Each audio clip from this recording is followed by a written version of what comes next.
Okay, so let's talk about the difference between experts and those with less competence.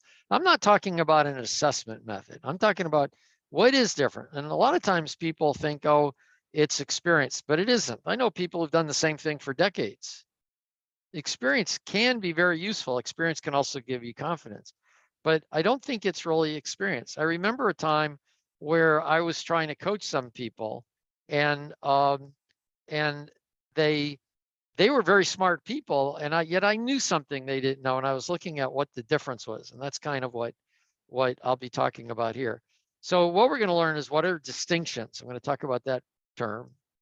This is what I learned from Fernando Flores in the late 80s. He's got a book, Conversations for Action, I think, by his daughter, his collected papers. It's a little obtuse in some ways, but Fernando's an amazing person.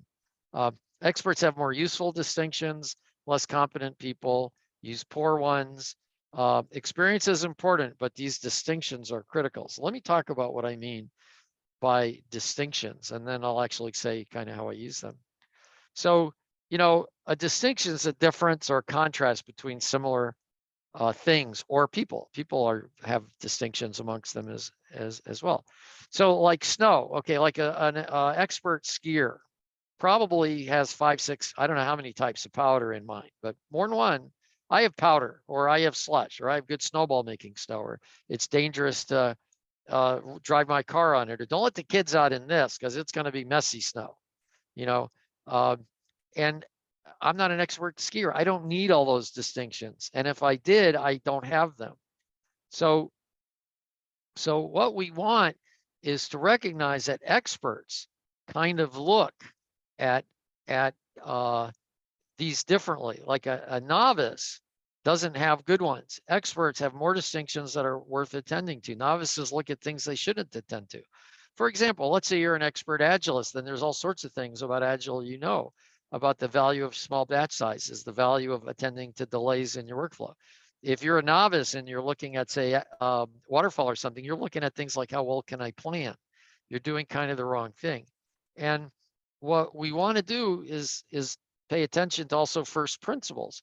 A first principle is not a distinction, but it lets you look and see the relationship between things, like overloading people is going to cause problems. And I like this way of looking at it, that at the bottom, you begin as a novice, you're not really competent, then you're an advanced beginner, you can kind of do some stuff. Competency means you can do it on your own, maybe not great, but on your own, whereas an advanced beginner needs some help. And then you become proficient and finally an expert. In fact, this is actually pretty good. I think this actually comes from, I mean, I saw this graph, but this is very much the way Fernando Flores talked about it. And he also he had one other one. He called it a bull in a china shop, where you think you're an expert, but you're not, and you cause a lot of problems, and you're not listening to anybody.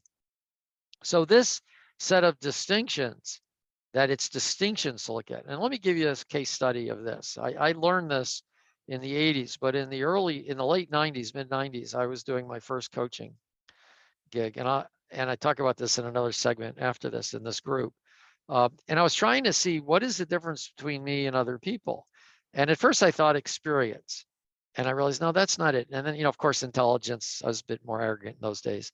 And I'm thinking, no, this other guy I'm trying to teach, he's just as smart, or maybe smarter than me. He was really smart. But see, I had known object orientation for a long time and he didn't. So I saw things he didn't. And when I realized that, I said, oh, Al, it's not intelligence, it's not experience, it's that I look at the problems differently. Experts look at problems differently than novices. And that is a big thing. And it's not just experience. It's what are those different things you look at. And that's that's why I mentioned the snow. Okay, so in review, knowledge work is how we look at things. I think it's Senge, or it might be Covey, says the way we look at the problem is the problem. There's another great quote by Edgar Schein I see all the time, called, we don't think and talk about what we see, see what we're able to think and talk about. When we talk about distinctions and we speak about them, we see things we didn't see before. It's a great way to train. We need to attend to the right distinctions to be effective.